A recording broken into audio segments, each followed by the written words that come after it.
Welcome back guys एक और new video पर।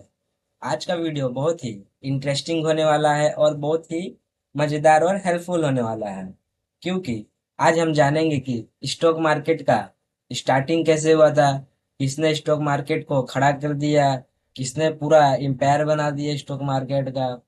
फिर शेयर क्या होता है, शेयर का प्राइस ऊपर और नीचे क्यों होता है। उसके बाद हम आईपीओ को समझेंगे कि आईपीओ क्या होता है। और आईपीओ से रिलेटेड मैं आपको एक बहुत ही कमाल की बात बताने वाला हूँ, एक कड़वी सच बताने वाला हूँ, जो कोई भी आपको यूट्यूब पर नहीं बताएगा। उसे हम लास्ट में जानेंगे, ओके। इसलिए आप इस वीडियो को पूरा देखना है। ये वीडियो एक बिगनर और जिसको ट्रेडिंग में वन ईयर या 6 मंथ का एक्सपीरियंस हो गया है, उनके लिए ये वीडियो बहुत ही हेल्पफुल है, हो सकती है और इंटरेस्टिंग है। इससे पहले मैंने 3 वीडियो में टॉप 15 मिस्टेक्स को रिवील किया है, बताया है। जो एक बिगनर ट्रेडर हो या प्रो ट्रेडर हो, वो ये गलती करते ही करते हैं। इसलिए अगर आपने उन वीडियो को नहीं देखा है तो प्लीज़ पहले उन वीडियो को देख लो, आप अच्छे तरह से समझ जाओ, उन गलतियों को सुधार लो।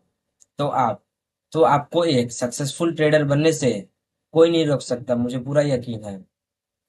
तो चलिए हम स्टार्ट करते हैं आज की वीडियो को। तो पहले हम समझते हैं कि स्टॉक मार्केट कैसे बना, स्टॉक मार्केट कैसे बना। देखो, पहले की बात है बहुत। बम्बई में एक बरगद के पेड़ के नीचे, एक बरगद के पेड़ के नीचे 5 स्टॉक ब्रोकर्स बैठ के शेयर का लेन देन करते थे, खरीद खरीदते थे और बेचते थे, ठीक है। उस टाइम उतना बिल्डिंग, टेक्नोलॉजी, घर, मकान नहीं था, इसलिए वे बरगद के पेड़ के नीचे ही बैठ के शेयर को खरीद खरीदा खरीदते थे और बेचा करते थे, ठीक है।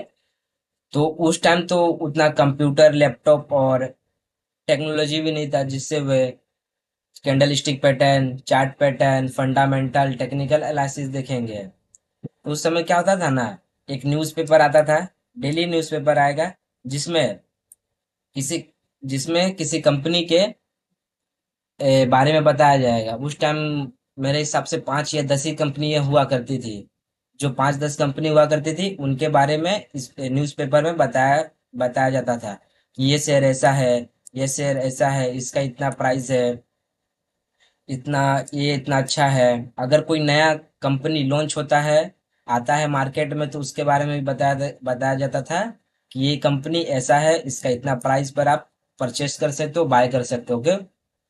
उसके बाद धीरे धीरे ये यहाँ पे 5 लोग से 318 लोग हो गए। यहाँ पे 318 लोग हो गए कि बेचा करते थे और खरीदा करते थे। स्टॉक ब्रोकर 318 हो गए थे।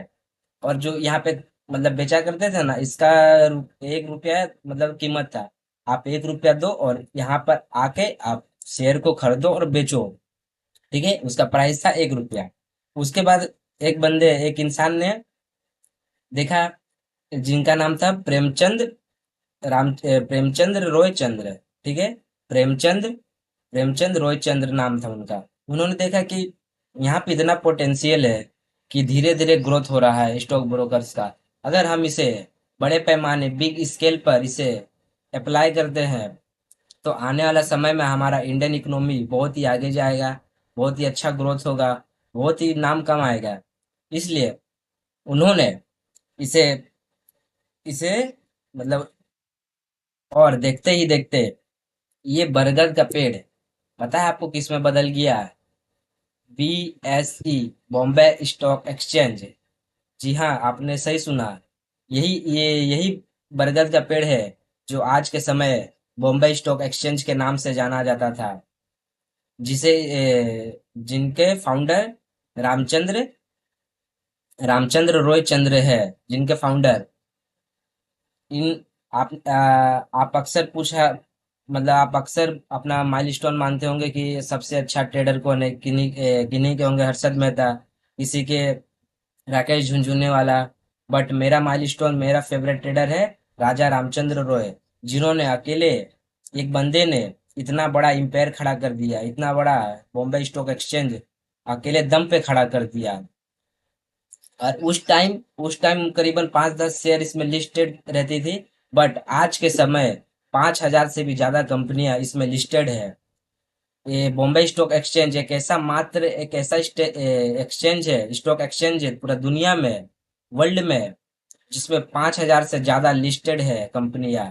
ये सबसे बड़ा और एक मात्र ऐसा ही स्टॉक एक्सचेंज है जिसमें 5,000 से भी ज्यादा कंपनियां लिस्टेड है। और इसका टर्नओवर 5 लाख करोड़ से भी ज्यादा है।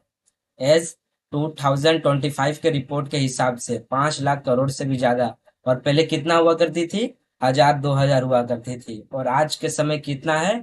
5 लाख करोड़ के उतना मतलब इसका टर्नओवर है। तो राजा रामचंद्र रॉय ने अपने दम पे ये एम्पायर खड़ा किया था। तो आपको इस स्टोरी से ये सीखने मिला होगा कि कोई भी काम आप अगर स्टार्टिंग कर रहे हो तो छोटा ही होगा। जरूरी नहीं कि वो एकदम बड़ा होगा। वो छोटा से शुरुआत होके ही बड़ा होता है। सेम वैसे ही ट्रेडिंग में भी अप्लाई होता है। जब आप ट्रेडिंग स्टार्ट करते हो तो 2,000 5,000 10,000 20,000 से स्टार्ट करते हो। तभी आप करोड़पति और करोड़ों में कमाते हो। ऐसा नहीं है कि आप डायरेक्ट करोड़ों लेकर आओगे और उससे अरब खरब कमाओगे। ऐसा नहीं है। जो करोड़ लेकर आता है ना, वो करोड़ों रुपया गवा कर जाता है। ठीक है। और जो छोटा से स्टार्ट करता है ना, वही एक दिन बड़े पैसों में खेलता है, बड़े पैसों में जीता है। अब आप सोच रहे हो कि इतना बेसिक मुझे क्यों बता रहे हो? मेरा काम है कि बेसिक बताना। जो भी इस चैनल पर नए आए हैं, जो भी इस वीडियो पर नए आए हैं, उन्हें एकदम बेसिक से एडवांस तक बताना। इसलिए मैं इतना बेसिक बता रहा हूँ। आपको पता चल गया होगा कि स्टॉक मार्केट को किसने मतलब बनाया, किसने इसका निर्माण किया। राजा रामचंद्र रॉय ने किया। और सॉरी, प्रेमचंद्र प्रेमचंद्र रॉय ने किया। इसका निर्माण किसने किया? प्रेमचंद्र रॉय चंद्र जी ने किया। और कब किया था? 1975 में। ओके। अब हम समझते हैं शेयर क्या होता है। देखिए, शेयर किसी भी किसी भी कंपनी या स्टॉक का कुछ हिस्सा को शेयर कहते हैं। मतलब मान लो आपने कि एक रिलायंस का एक स्टॉक खरीदा, एक शेयर खरीदा। आपने रिलायंस का एक शेयर खरीदा, तो आप उस रिलायंस शेयर के 1% के मालिक हुए। अगर आप अगर आपने 2 शेयर खरीदे, तो आप 2% के मालिक रहोगे। मतलब पार्टनरशिप रहोगे। आप जितना शेयर खरीदोगे उतने परसेंट के आप मालिक रहोगे। ठीक है। इसे ही शेयर कहते हैं। अब हम समझते हैं कि स्टॉक का प्राइस ऊपर और नीचे क्यों जाता है, मतलब कैसे होता है। एकदम सिंपल में समझते हैं। ठीक है। देखिए, जब भी किसी स्टॉक का डिमांड हो जब भी किसी स्टॉक का डिमांड हो तो एकदम ऊपर जाता है, एकदम उसका प्राइस ऊपर भागने लगता है। और किसी भी प्राइस का डिमांड ना हो और सप्लाई ज्यादा हो तो वह नीचे की ओर गिरने लगता है। इसीलिए सब लोग सेल करते हैं।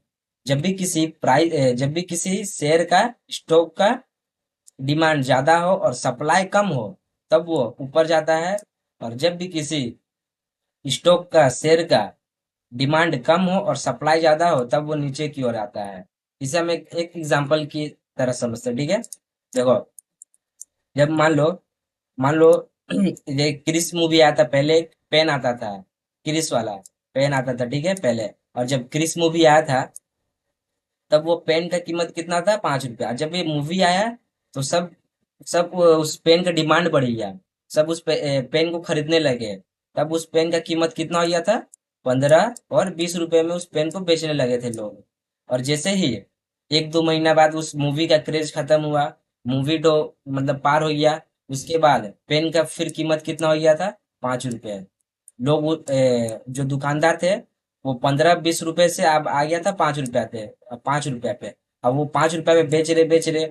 बट उस समय डिमांड कम हो गया था और सप्लाई ज्यादा हो गया था। इसलिए वो दुकानदार कोशिश करता है कि ये करीबन 5 पे चल जाए, 4 पे बेचा जाए। मेरा माल तो निकल जाए एटलीस्ट, कि जितना पे मैंने खरीदा था उतना निकल जाए। इसीलिए डिमांड और सप्लाई में के हिसाब से प्राइस ऊपर और नीचे आता है। और कुछ नहीं है उसमें, उतना रॉकेट साइंस वाला बात कुछ नहीं है। अगर किसी भी स्टॉक का डिमांड ज्यादा हो और सप्लाई कम हो, तब वो ऊपर जाएगा। और जब किसी भी स्टॉक का डिमांड कम हो और सप्लाई ज्यादा हो, तब वो स्टॉक का दाम नीचे की ओर आएगा। ओके, आई होप कि आपको इतना समझ में आया होगा। अब हम समझते हैं अब हम समझते हैं आईपीओ क्या होता है। ओके, एक मिनट में इसे मिटा देता हूँ। छोड़िए इधर, इससे मिटाते हैं। अब हम समझते हैं कि आईपीओ क्या होता है। अब हम समझते हैं आई पी ओ क्या होता है। जैसे मान लीजिए मेरी एक कंपनी है, XYZ, मेरी एक कंपनी है और मेरा कंपनी बहुत ही अच्छा चल रहा है, ठीक है। अब मैं चाहता हूँ कि मैं अपने कंपनी को पूरे देश भर और दुनिया भर में फैलाना चाहता हूँ। मतलब अलग अलग जगह पर मेरा कंपनी ओपन करूँ, ठीक है। उसके लिए बिग अमाउंट चाहिए। तो मैं अब दो जगह से पैसे इकट्ठा कर सकता हूँ। एक है बैंक, ठीक है। एक है बैंक जहाँ से मुझे लोन लेना पड़ेगा। अब मैं अगर लोन लेता हूँ, और मान लो मैं, ऐसा तो नहीं है कि मैंने बिजनेस खोला है और जब मैं हर जगह खोलूँ तो जरूरी तो नहीं है मेरा प्रॉफिट ही हो। और मान लो लॉस हो गया, तो मैंने तो लोन लिया है, लोन पर मुझे इंटरेस्ट भी देना पड़ेगा और जो पैसे मैंने लिया है उसे भी देना पड़ेगा। और अब बैंक वाले थोड़ी ना समझेंगे कि मेरा लॉस हो रहा इसलिए मैं नहीं दे पा रहा हूँ, या फिर कुछ अलग रीजन। इसलिए लोग लोन नहीं उठाते हैं। अगर कंपनी को बिग बढ़ाना रहता है ना, तो लोग लोन नहीं लेते हैं, ठीक है। और दूसरा तरीका क्या है? एक तो हो गया बैंक से लोन लेना, और दूसरा तरीका क्या हो गया? अपने शेयर को जारी करना, इशू करना है, शेयर को इशू करना और जनता से पैसा कलेक्ट करना। मतलब देखिए, समझते हैं, मेरा कंपनी है। अब मैं BSE या फिर NSE और भी कोई कई स्टॉक एक्सचेंज है, मैं वहां पर जाऊंगा, ठीक है। और मैं बोलूंगा भाई साहब, मेरे कंपनी का नाम यहाँ पे दर्ज कर लो। अगर कोई कोई भी पर्सन, जनता मेरे कंपनी में इंटरेस्ट होंगे, तो इस कंपनी के शेयर खरीदेंगे और मुझे पैसा मिलेगा, जिससे मैं अपने कंपनी को और भी ग्रोथ कर सकता हूँ, बढ़ा सकता हूँ, अलग अलग जगह पे खोल सकता हूँ, ठीक है। तब आप तब आप NSE BSE में जाते हो और अपने कंपनी को लिस्ट कराते हो। और वही लिस्टेड कंपनी जब मार्केट में उतरता है उसे ही IPO कहते हैं, इनिशियल पब्लिक ऑफरिंग। मतलब आप जनता पब्लिक को ऑफर करते हो कि आप मेरा शेयर खरीदो और आप मुझे पैसा दो। अगर प्रॉफिट होगा तो साथ में प्रॉफिट करेंगे, अगर लॉस होगा तो साथ में लॉस करेंगे। बट बट क्या आपको पता है कि आईपीओ में आपका प्रॉफिट है, फायदा है? ऐसा बिल्कुल नहीं है। आईपीओ में तो आपका कभी फायदा ही नहीं रहता है। कोई भी जब आईपीओ खरीदता है ना, तब फायदा नहीं है। हाँ, फायदा कब होता है? जब आप एक अच्छा कंपनी का आईपीओ खरीदो, तब आपको फायदा होता है। कंपनी को क्या मतलब? कंपनी को तो सिर्फ पैसों से मतलब है। आप लॉस करो या प्रॉफिट करो, उससे उससे कोई मतलब नहीं है। उससे सिर्फ पैसों से मतलब है। इसीलिए लोग आईपीओ निकालते हैं, ठीक है। अब देखो आईपीओ में बड़ा गेम क्या होता है। बड़ा गेम क्या होता है आईपीओ में? देखो, देखिए, जब भी कोई कंपनी आईपीओ लिस्टेड करती है ना, तो सबसे ज्यादा फायदा होता है एंजल इन्वेस्टर का। एंजल एंजल इन्वेस्टर का फायदा होता है सबसे ज्यादा। ये लोग क्या करते हैं? अब ये लोग कंपनी के ओनर के पास जाएंगे, ओके। ये बोलेंगे, तुम्हारे कंपनी का प्राइस है, एक शेयर का प्राइस है 5 रुपया, तुम मुझे 5 रुपये पे दो, मैं उन्हें बेचकर तुम्हें 500 रुपया पर दूंगा, ठीक है। वो 5 रुपया पे खरीदते हैं और 500 पे बेचते हैं। वो किसको बेचते हैं? आप लोग को बेचते हैं। आप सोचो, अगर आप खरीद रहे हो तो कोई बेच भी तो रहा होगा ना। अगर आप किसी स्टॉक को खरीद रहे हो तो उसे कोई बेच भी तो रहा होगा। तो वही एंजल इन्वेस्टर कम दाम पे खरीदते हैं, 5 10 रुपए पे खरीदते हैं और 500, 1000, 800, 900 पर बेचते हैं। और लोग अफवाह फैला देते हैं, आईपीओ आ गया, आईपीओ आ गया, आईपीओ में खरीदो, पैसा लगाओ, ये इस आईपीओ में फायदा है, उस कंपनी का आईपीओ में फायदा है। बट ऐसा बिल्कुल नहीं है। हाँ, फायदा होता है। आपको अच्छे से जानना होता है कि कौन सा कंपनी का आईपीओ में पैसा इन्वेस्ट करके ही फायदा आता है। वो हम आने वाले पार्ट में समझेंगे, सीखेंगे कि कौन सा कंपनी बेस्ट रहता है आईपीओ के लिए, ठीक है।